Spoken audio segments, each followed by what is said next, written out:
Hello everyone, I am continuing my month-long coverage of various horror comics. And in this video, I'm covering Scott Snyder's We Have Demons. Now, the artist on this book is GREG Capullo, a frequent collaborator of Scott Snyder. They had a very long Batman run together, so I thought it would be interesting seeing this creative team back together once again. Now, this book was initially a comiXology original, and then it was published in print by Dark Horse Comics later. Now, I'm a fan of Scott Snyder. I really liked his American Vampire run, especially in the beginning, and this book is very reminiscent of American Vampire, except instead of vampires, we are dealing with demons now.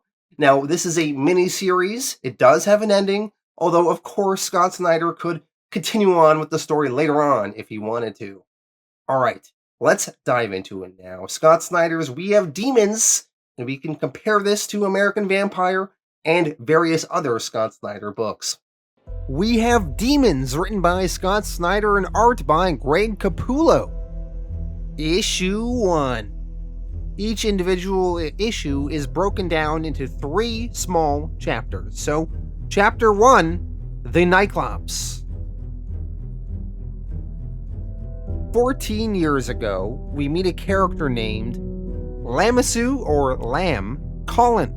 She was about 5 years old at the time. Her dad is named Cashel Cullen, and they lived in Florida. Lam supposedly got bitten by a poisonous snake, so her dad had to cut off and amputate her arm in order to save her. Cash, he nicknamed his daughter Dillo after an armadillo because she was really tough. Catherine was Lam's mom and Cash's first wife. She eventually died, and Cash married another woman named June Magda. June was actually Lam's 6th grade teacher. Cash, he was a good dad to Lam. He was also a pastor, and he was well respected within the community. He, however, regularly had to travel away on business. One day, Lam overheard a very peculiar argument between Cash and June. Cash told June, "You think I like keeping all this from her? Everything we do?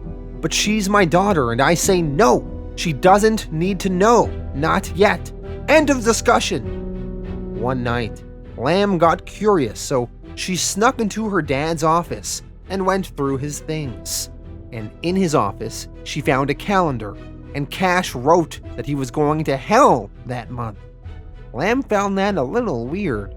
She would also check his laundry after his various business trips, and she'd find blood-stained clothes and chains. One night, Lam found the courage to outright ask her dad what the deal was. She knows his trips aren't for the church. Lam also says that she knows about her dad's secret partner. She tells her dad, "Listen to me. I love you, Dad. Whatever you're doing, whatever this is, I know you're all about faith. How we all have God in us, but everyone has issues too. Me, you, I'm sure Mom did too. We all have demons, and that's okay." Cash tells his daughter to never say that again. Chapter 2, Passage. Many years went by, and Lam, she grew up. She went away to school, until one day she got a phone call from her stepmom, June, and June told her that Cash had died. He passed away. Lam, she came home for the funeral, and at the funeral she saw many members of a group that she will eventually learn are called the Glories, although she had no idea who they were at this time. They were all strangers to her, but they seemed to very much care for her dad. That night, alone in her dad's church, she threw her prosthetic arm that her dad built for her once she lost her arm as a kid, and the prosthetic arm hit this snake statue, and it triggered a secret passageway in the church. Lam, furious, she followed it, and it led into an underground secret office that her dad had been keeping, and it had all of her dad's demon-fighting stuff. Old books, old weapons, ritualistic notebooks, pictures, documentations on demons, etc. June Magda, Lamb's stepmom entered the secret office. June told Lamb, "I'm sure you have all sorts of questions. Your father had secrets. He was a demon hunter. Demons, they're real. They are like horrible, infectious, flesh-eating monsters. Your father and his partner Gus, they've been hunting demons since before you were born. Would you like to meet Gus? He lives here, down there. There is a door on it that says Hell, and it is barred." Chapter 3: The Devil's Finger. Alright everyone, it's lore dump time! Buckle up! For those of you familiar with Scott Snyder's work, especially on American Vampire, you know he likes creating these convoluted worlds with all these various rules and ancient things and whatnot. So, let's explain what is going on. June is supposedly explaining all of this to Lamb. The universe began with a Big Bang, and the elements formed: hydrogen, helium, carbon, nitrogen, sulfur, but also 2 other elements formed. Elements almost no one knows about. They went by many names from culture to culture: Melem, Mara, Seraphim Stone, but in this book we have demons. They are mostly referred to as Halo and Horn. The element Halo, it was the very first to form, lightest of light, mass less than a single proton, and it had the atomic number 0. The other element was named Horn.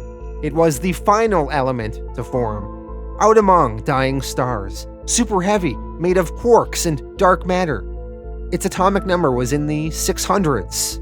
To simplify it, basically Halo is good and heavenly and Horn is bad and evil. Both elements seem to seek out planets with the makings of life. Now, life on Earth began many billions of years ago. And 3 billion years ago, an asteroid of Halo crashed into the Earth. Just one big chunk, one big asteroid of this Halo.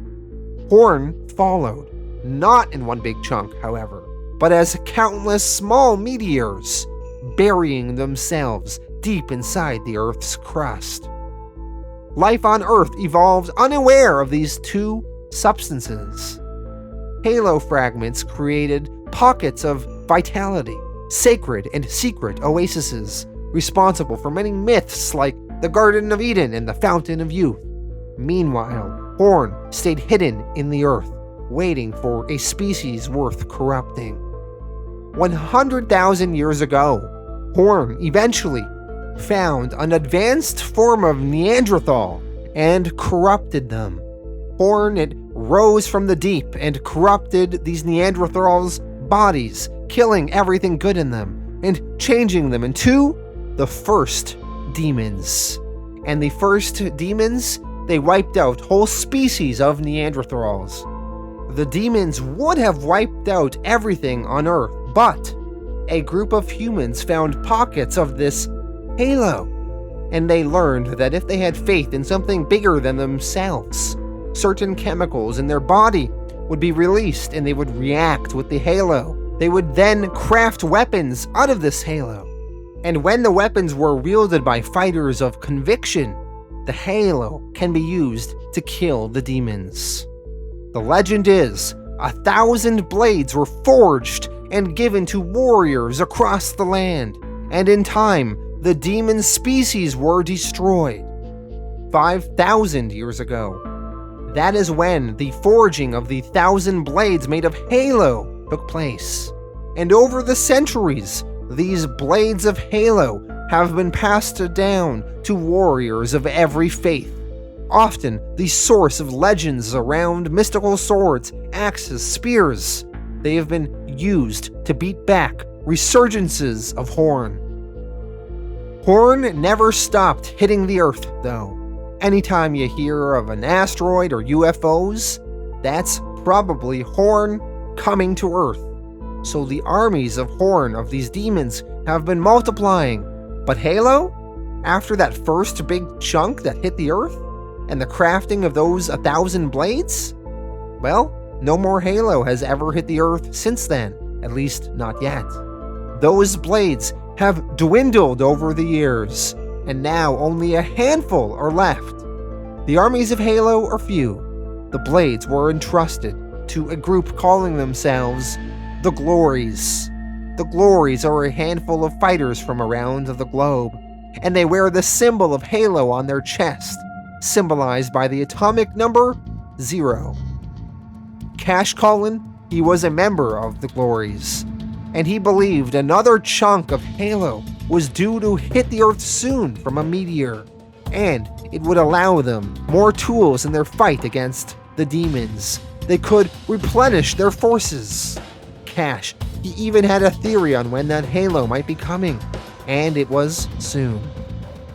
June told all this to Lamb, and she tells her that this is why she thinks Cash was killed. People infected by Horn got to him. They were hiding right here in Florida.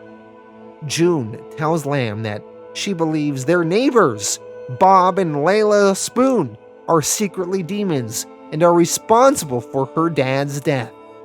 Eventually, Lamb goes over to her neighbor's house, the Spoons, and talks to them calmly. Bob and Layla Spoon seem like good, respectable people, godfolk, not demons.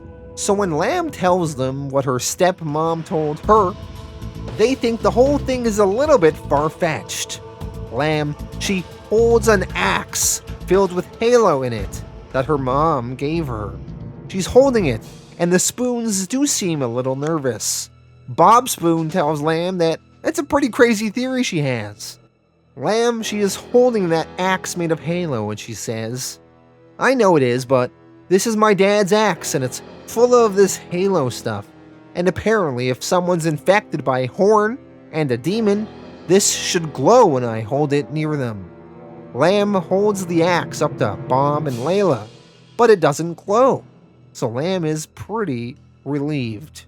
Eventually, though, Bob and Layla transform into those horrible, gross-looking demons. They then start taunting her in a demonic voice, saying, "You don't need that old shitty axe. It didn't work for you anyway. Now get out here so we can kill you, just like we did your daddy." The reason, apparently, the axe didn't work for Lamb was because Halo weapons require the wielder to have faith in something bigger than themselves. And when they do, certain chemicals will be released from their body and react with the Halo weapons. But Lamb hasn't mastered that part, so the axe stayed dormant, even though she was around some demons. Lamb, she tries to run out of her neighbor's house. She heads to the front door, but the demons throw some sploogey stuff on the door and block it. And then they squirt more of their weird demon shit everywhere. The demons tell her, "Now, before we eat you, hands and feet first, I want you to know that your dad, he died screaming about you. How you'd come back and show us how you'd be the best there was. But look at you. You couldn't even get his whittle axe to light up. He didn't teach you jumpin' jack shit, did he?" Lamb assumed that this is the end for her. She closes her eyes and she prepares to be killed. But then, Cash's partner, Gus, shows up at the last moment to save Lamb. Gus is a demon who has been converted to the good side thanks to the perseverance of Cash. Gus's real name when he was a human was Halor, but most people now just call him Gus. Gus slices Bob and Layla Spoon with the gigantic Halo axe, and Gus tells Lamb, "My name is Gus, and I was your father's partner. It's nice to finally meet you." Gus gives Lamb a prosthetic arm that her father had specifically built for her. It has a secret compartment in it with a Halo-lined blade inside that you can use to kill demons with. The grandmother in the Spoon's house comes downstairs. She is also a demon. Gus tells Lamb, "Go on, you know what to do." And Lamb, she narrates, "I might not be godfolk, but maybe it was time to have a little faith." and we assume they kill the grandma demon. Issue 2. Chapter 4. Tough Mothers. Lamb, June, Gus, and some of the other members of the Glories are all together. They are trying to teach Lamb how to activate the halo in the blade in her prosthetic arm. June, she injects an armadillo with some horn to make it grow to be all demon-like. The armadillo demon attacks Lamb. June tells Lamb that she has to have faith in order to activate the halo. She tells her to concentrate on things like love and family. Lamb, she tries to concentrate on those things as well as trying a few other things, but she fails to activate the halo, and eventually the demon armadillo starts overpowering her. June saves her stepdaughter in the end, with a halo axe slicing through the armadillo demon, killing it.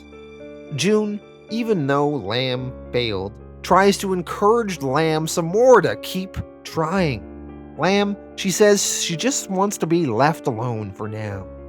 Lamb, she's talking to Gus, and she worries that she is not cut out for this.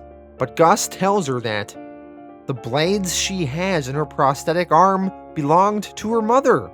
He also tells her that, "Your dad was my best friend, Lamb, my brother, but he didn't think you'd become one of us. No, he thought you'd become something better. Having faith in things, it's never easy. And it doesn't get any easier. If anything, it gets harder. But your father believed in me when there was no reason to. He believed in all of this, and he believed in you. And I do too. I always have. You'll find your own way with or without us."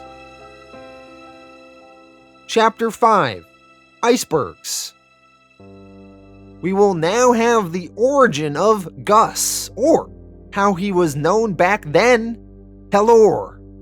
100,000 years ago, Helor was part of a tribe of people. He had a wife named Ren Hellet and a daughter named Pilari. And one day, some unknown poison, which was actually horn, was making Helor's people sick. Helor and a small team of his tribe sought out the poison with the intention of burning it out. Eventually, Helor got infected by the horn. And when infected, someone usually turns into a demon in a few weeks. Somehow, Helor got frozen in the ice, sorta like Captain America. And he was found roughly 100,000 years later, or 30 years before the present day. Helor was found in the Augustus Iceberg Formation in the Norwegian Sea. He was found by members of the Glories. Due to being found in this Augustus Iceberg Formation, the Glories nicknamed Helor Gus, and they would call him Gus from then on. Helor, or Gus, was only partly transformed into a demon. The Glories decided to bring Gus back to their main base, and they put Gus in a cage and studied him. They thought that they could maybe use his blood as a sort of alarm system for detecting surges in demon folk out there in the world. Cash Cullen, though, he was a new recruit in the Glories at the time, and he had a different idea. Cash believed that Gus could be saved. The other members of the Glories warned Cash to stay away from Gus, that Gus was too far gone, there was no saving him. But Cash wouldn't accept that, and he wouldn't leave Gus no matter how much Gus as a demon cursed and raged at him. The Glories threatened to expel Cash if he wouldn't listen, but Cash, he believed that prolonged exposure to Halo would neutralize the horn inside of Gus. Cash took a small piece of Halo from his own blade, and he made an actual kind of Halo headgear device for Gus to wear on his head. And by keeping the Halo so close to Gus, it would calm the evil horn tendencies within him, and he would no longer be this demonic beast hell-bent on killing everyone. He was instead Helor again, at least in his mind. Cash believed that over time, the good in Gus would grow. It would grow enough that he would no longer need to wear this halo to keep his evil horn tendencies at bay. With Gus under control and reformed, him and Cash fought together for many years after that in the glories. Gus, in the present day now, told Lamb all of this on the plane ride they were on. And after reminiscing about Gus's origin and Cash, Gus gives Lamb a rundown on all the other members of the glories, which are all on the plane with them right now. The members of the glories are Cashel Cullen, who is of course now dead, June Magda, Cash's wife, and the stepmom to Lamb. There is Lamb Cullen herself, there is Gus, aka Halor, as well as many other members of the glories, such as Ketch, he works out of Scotland, Kellen, he works out of Great Britain, Mark, out of Western Canada, Kanji, out of Japan, Tiro, she represents South Africa, Davika, it is not stated what country she is from, Manu, she works out of Iran, Ava, she works out of Germany, and Jao, he works out of Brazil. He is also the owner of the plane and is flying it right now. There are many more beyond this, but they are without blades. They just offer support to the glories whenever they can. June, she eventually calls a meeting on the plane, where she will give the entire team a briefing. June explains that they are all traveling to rural Norway because Cash believed a meteor of Halo would be hitting there in 2 days. Cash even had a specific location where he believed it was going to hit, and he'd rented a cabin near the site. Cash believed in this mission so much, he actually asked to be buried near the impact site. As they are flying, a plane is flying in front of them, and the back door of the plane opens, and a family is there, and there's a little girl and she waves. Jao is a little bit weirded out by this. It turns out that family on this other plane are actually demons, and the demons start jumping off the plane, and they land on the Glory's plane, and one of the demon lands right on the windshield of the Glory's plane, and he manages to smash through the glass and break it and climb inside. And the other demons that have jumped from the other plane are all hanging on the outside of the Glory's plane, and they manage to rip their way in through the side door. June, she starts flying the plane herself while the others are fighting all of these demons. Lamb, she thinks of her dad and the faith that she has in her dad, and it helps her blade of Halo light up and start working. She starts slicing through one of the demons, but the demon manages to push Lamb outside of the plane door. Lamb, she is gripping the side of the plane door, trying not to be sucked outside. Gus eventually manages to grab Lamb and pull her back inside the plane. But one of the demons in all of the fighting removes that halo that is on Gus's head. And by removing that halo, Gus, he is no longer controlled, and he starts becoming more demonic. And Gus is worried that he will revert back to his bestial demon ways. Gus warns Lamb to stay away from him. Gus, he continues fighting the other demons. Eventually, it seems like all of the demons that got on the plane are now dead. However, it seems like Gus can no longer control himself, no longer wearing his Halo crown. The members of the Glories on the plane are telling Gus, "Gus, it's us, your friends.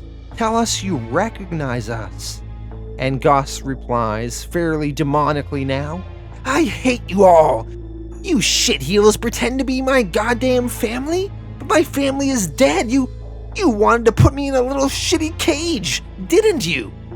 Lamb, she sneaks around the plane, and she finds Gus's Halo headgear on the floor of the plane. She grabs it, and she sneaks up behind Gus and places it back on his head. And with that back on his head, Gus, he calms down and reverts back to his normal self. Chapter 6, completely glorted. We fast forward a little bit now, and all the glories have now arrived in Norway, and they are staying in that rented cabin while they are waiting for the supposed meteor of Halo, which may crash to Earth in a day or two. Gus, he is lying down, recovering from his demonic outbreak earlier. Lamb is talking with Gus. Lamb asks him, "Can I ask you something?" Gus says, "Of course she can." Lamb, she says that she was always told that her arm had to be amputated when she was a child because of a snake bite. But she asks Gus, "Was it actually you?" Gus admits that it was. When Lamb's mother, Catherine, died from battling demons, Cash and Gus decided that a way to honor her memory would be for them to remove Gus's halo and see if he was actually rehabilitated. See, Catherine always had so much faith in Gus's transformation, so they would test it for her and see if he could be normal without it. However, when they removed Gus's halo, Gus, he tried to contain himself, but he couldn't, and he bit Lamb. Cash put the halo device back on Gus, and then he amputated Lamb's arm before the demon infection could spread. Even after all of this, Cash never lost faith in Gus. Cash forgave him and still told him that one day he would overcome it. Eventually, the Glories have another team meeting. In that meeting, June theorizes that they have a traitor among them. No one knew about that plane or the flight path except for the members of their group, so they need to do a test. June pulls out a vial of demon blood. She will see what the vial of demon blood reacts to, as it should react a little bit when near another demon, so they can see if one of them is secretly a demon in disguise. June, she holds up the vial to various members. Mark, Tiro, Kanji, Ava, Manu, they all tested fine. They're all good. Eventually, Lamb figures out that the vial seems to be reacting to something in the other room. Lamb, she grabs the vial from June, and she walks into the other room. And she walks over to her dad's coffin. They brought her dad's coffin with them because he said that he wished to be buried here. Lamb, though, she sees the vial of demon blood seems to be reacting to her dad's coffin. She can't believe it. Eventually, the coffin pops open, and it is revealed that Cash has become a demon. And Demon Cash gets out of his coffin and says, "Hello, Gus. Hello, Dilla, honey. So good to see you again." Issue 3. Chapter 7, Burn It Down. Lamb, she approaches her demon dad. She hopes that she can get through to him. She tells June, "I know that he's in there. Dad, it's me, your daughter, Lamb." And Demon Cash tries to attack and bite Lamb. Gus pushes Lamb out of the way. Cash latches on to Gus and tosses him through the wall of the cabin, sending him outside. Demon Cash then laughs, mocking, saying to his daughter, "Almost had you, Dilla. That's better. We haven't had any real goddamn father-daughter time in a while yet, have we?" Lamb slices her dad, saying, "You're not my father." And Lamb's lack of faith in her dad seems to have caused her blade of halo to not light up again. Lamb's demon dad tells her, "Oh, Mom's blade's still not lighting up for you, Dilla? You know, I enhanced it before I gave it to you. Put extra halo in it, and you still can't muster the frickin' faith to make it glow? How ashamed your poor mother Catherine would be right now." Lamb replies, "Don't you say her name." Cash then tells Lamb, "Shh, okay, it's okay, Lamb. I'm grateful. See, you were right all along. You showed me the way. Now it's time to fulfill your destiny. which was never to renew the glories, but to end them. Originally, you were supposed to lead them out there into the field, into my trap, but this way is so much better. I'll turn you, and we'll kill them all together, here and now, a team. Cash starts approaching Lamb and he says, "Don't worry, Lamb. It'll only hurt for a moment."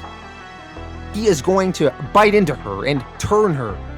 Luckily, Gus managed to shove his blade into Cash from the window, and that seems to have finally killed Demon Cash. In the aftermath of this fight, once everyone collects themselves, all the glories have another team meeting outside the cabin, and they are trying to decide what to do next. Cash, he was infected before he died, it seems. We learned earlier from Gus's origin that it takes a few weeks or a month or so for someone to turn into a demon from the bite. So the glories are now wondering, when Cash wrote this supposed theory and he plotted the mapping of where this supposed meteor of Halo was going to hit the ground, was that true? Or was he merely infected by the demon bite, and maybe he was just lying and trying to lure the rest of the glories all here together to set a trap? The members of the glories are all debating this, and they are not sure. They ask June, when did Cash first tell her about the Halo's projected impact? If it was over a month ago, then it's probably legit. June tells the group that it was about maybe 3 weeks ago. Kellen comments, "Well, there you go. Not even 1 month.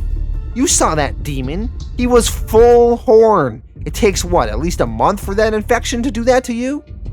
Davika says that without more Halo though, without this meteor coming, they're done. They're not going to have enough weapons to fight back the demons for years to come. Ketch comments, "Either way though, Cash betrayed us." Gus, he's defending Cash. He says, "Shut your damn mouth. Cash didn't betray us. That thing wasn't him." Kellen suggests that they all get out of here. No Halo is coming. This whole thing is most likely a trap. June argues that they should give her husband the benefit of the doubt. Manu, she argues, June should use the vial of demon blood and see if it reacts. Ava agrees. She says, "Manu's right. We can still use it. A demon's blood reacts to other demons. If there is an ambush waiting for us down there in that field, in that clearing, then the vial will tell us once and for all." So June, she holds the demon blood vial in the air, and it indeed starts reacting strongly. Well, the glories accepted that this must be a trap and they should just leave here. Lamb argues to the group, though, that her dad believed people are more good than bad. Lamb says that she usually felt the opposite before, that people were more horn than Halo inside of them. She says, "Meeting you all, and especially you, Gus, I also believe that what makes us special, holy even, is how we keep reaching, fighting to be better than we're supposed to be. So no, I don't have my father's faith. I have my own, and it's no less powerful." Lamb thinks that her dad was right, that the Halo will be coming here any moment, and her dad's chart mapping calculations are correct. And the demons, they're tricksters, they're liars. Her demon dad here told her that the plan was for all of them to go out there and get wiped out by an ambush, but what if her demon dad was lying right then? And that's exactly what it doesn't want them to do. She says, "Just hear me out. Horn reacts to horn, Halo reacts to Halo. Maybe those chunks of Halo in the past that we thought would crash land on Earth didn't, because we weren't out there calling them down from whatever orbit they were passing through. I'm saying, we need to take a leap of faith. We need to go down to that clearing and reach for this one and make it land by damn force of faith." Gus and June agree with Lamb, and they will go to the clearing and see if they can face whatever ambush is waiting for them in the hopes of finding this Halo. The other members of the Glories, though, are hesitant, and it seems like they are going to stay behind. Chapter 8, The clearing. Lamb, Gus, and June are surveying the clearing near the projected impact site where the Halo meteor may hit the Earth. The other members of the Glories are waiting by the boat to leave, and they did not come to the clearing. Lamb and Gus see some demons walking around. Lamb says, "Well, we knew this was going to be a fight. I need to ask you something, though. When I was fighting that demon in the cabin, I know I had faith. I was thinking of my dad, of his love. And now that demon claimed that he'd enhanced my blade with Halo, but I believe he said that because he actually tainted it somehow before you gave it to me. So Lamb is under the impression that her blade is actually tainted, and she feels if she wraps more Halo around it, it will circumvent this and make her blade be fully activated. In order to do this, she asks Gus to give her his headpiece, and she will wrap it around her arm. Gus, he does not want to give up his Halo headpiece. He is worried he might turn bad again. He says, "No, I almost killed us all on that plane." Lamb replies, "Yeah, and here I am still reaching out. I believe in you, Gus. We all have too much horn in us, but there's Halo in you too. I mean that part of you way down deep that's incorruptible, pure." Gus, listening to Lamb, decides to try it. He removes his headpiece and gives it to Lamb, and Lamb wraps it around her blade. And Gus, he manages to control himself and stay normal. All he needed was a motivational speech right before the final climactical battle. Lamb and Gus then step out of their hiding spot and into the clearing, and they call out to the other demons that they spotted in the area, and they tell them to show themselves. Some of the demons step out, and it turns out they are actually the same demons from Gus's village from 100,000 years ago. And they say to Gus, "Aren't you happy to see us?" Gus's wife and daughter are there in demon form too. Gus's daughter says, "Hi, Daddy." And his wife says, "Hello, my love. We missed you." Gus, looking at his old tribe and old family, is convinced even more so that this is a trap and no Halo is coming. Lamb, thinking on it, says, No, it had to be someone else. I know it was. Someone who betrayed Cash. Someone that he trusted. Someone that he loved." Lamb figures out that it was June, her stepmom. She was actually bad. June then walks out and reveals that she was actually a demon in disguise. She says, "Not long ago, Cash got word that some of your tribe had been found, Gus, but he didn't want to tell you until he saw whether or not they could still be saved. So he brought me along to help him find the answer. Sadly, it was too late for them, Gus. Cash, he was going to destroy them, but I stopped him by making him a demon, just like me." Lamb asks, "How?" And June answers, "After your mommy died, your daddy was just so crushed. He wasn't as careful as he should have been. To be fair, though, I'm a hard one to detect. I've walked the earth longer than I care to say. I'm one of the oldest, and in my years I've been wounded by plenty of glory blades. Enough that the Halo residue in my blood keeps me in constant pain. But it also lets me hide from your shitty little glow test. So yes, this is my trap, and you all fell for it. Even the others, because that boat that they are leaving on? Well, right now the bombs in the hall are going off.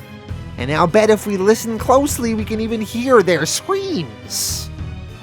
Lamb replies, "Oh, I'm gonna kill you so hard."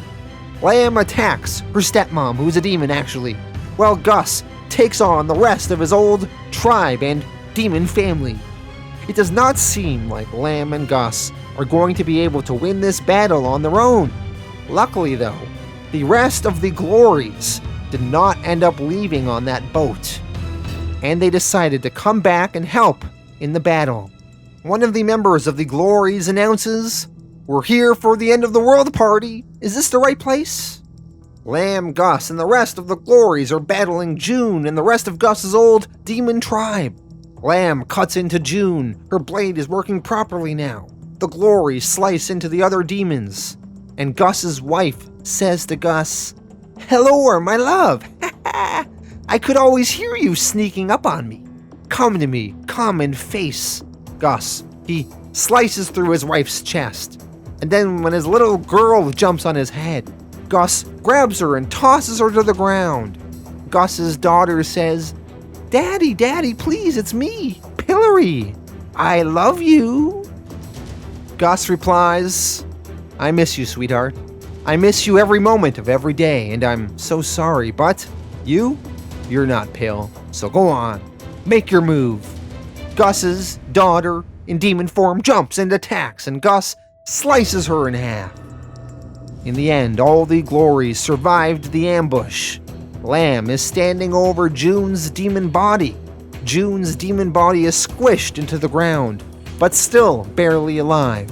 June says, "You think this is over? You have no idea what you're up against. No clue what's coming." And then finally, from the sky, a giant meteor of Halo lands right into June's body, killing her. Turns out that Cash was right. The Halo did in fact come. All the Glories stare at the giant meteor of Halo, and they are happy, as they will now be well stocked for any future demon fighting they may need to do going forward. Chapter 9. Halo.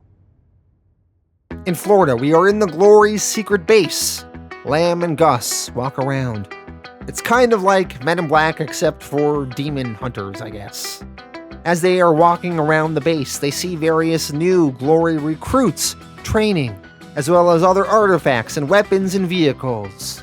And the final page is Lamb and Gus standing over a whole bunch of newly crafted Glory blades. And Gus tells Lamb, "Welcome to the Glories, kid. Now pick your blade." And Lamb replies, "And then let's give evil the finger." And that is the end of We Have Demons.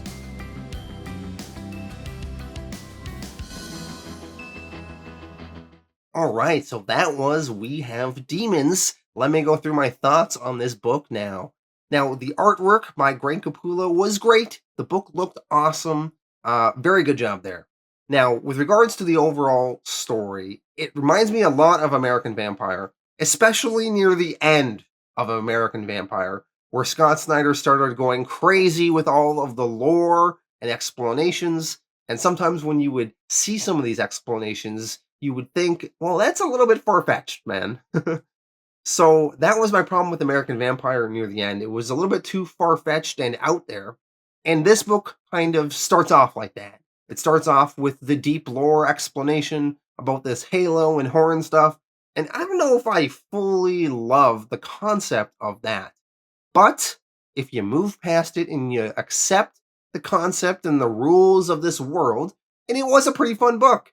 It was pretty entertaining and exciting seeing the battle between these demons and this Glories group. So I had a fun time with it.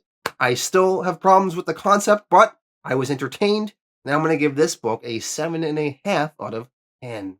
Thank you all for watching. And next week, I will be back with a book I'm very excited to go through with you all. Ice Cream Man. It's a very weird book, and it's going to be a really fun, weird time. So I will see you all then for that.